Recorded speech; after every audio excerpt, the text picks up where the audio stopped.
It's a TARDIS float.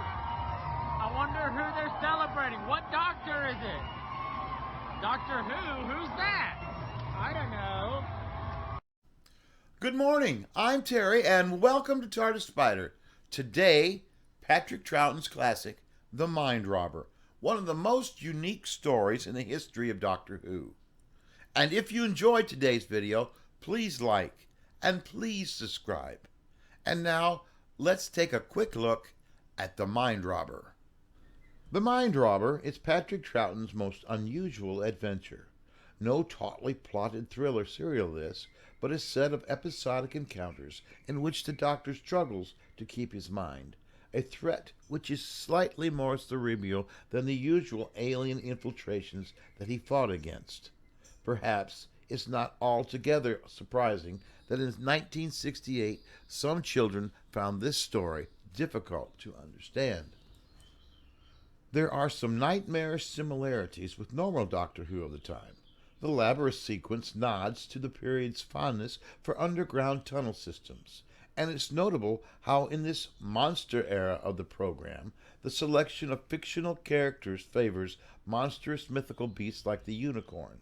Pride of place goes to the snake-haired Medusa, made skin-crawlingly alive by stop-motion animation.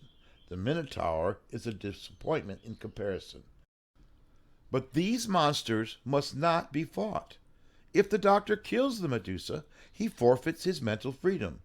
This is a world created out of the imagination of a boy's own adventure writer, and the key to survival is not to act like Captain Jack Harkaway.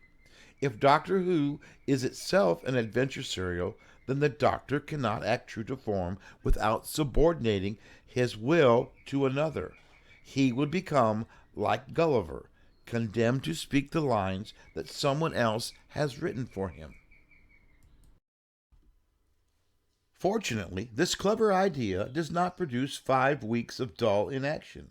Once we're past the psychological creepiness of the opening episode, there is a lighter than usual tone which gives this story much of its immediate appeal. Characters like Rapunzel, always on the lookout for her prince, have a wry charm absent from more conventional Doctor Who stories.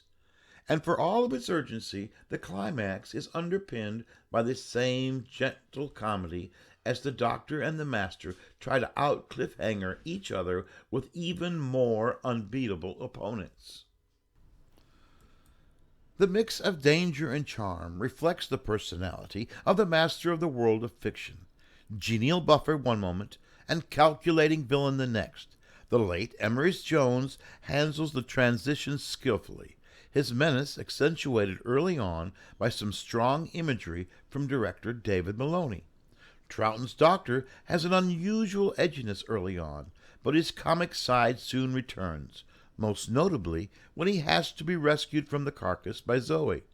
Wendy Padbury runs her usual gamut from cheeky to cocky and from hopeful to helpless, but inevitably it is Jamie one remembers from this story.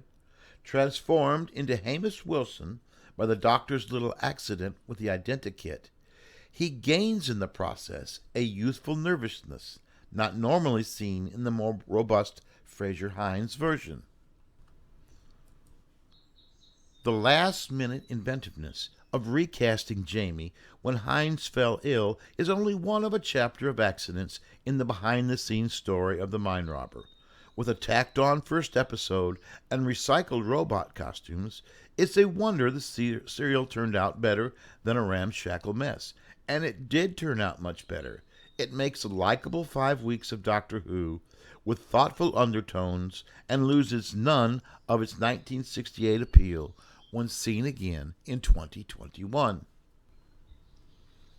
And for a recommendation this week, let's watch The Mind Robber, the 1968 with Patrick Troughton as the Doctor. So enjoy one of Doctor Who's strangest adventures, and remember, enjoy your journey through time and space. Love your friends, love your family. A child cannot have a favorite book if they do not have one. Give a child a book today. Good night.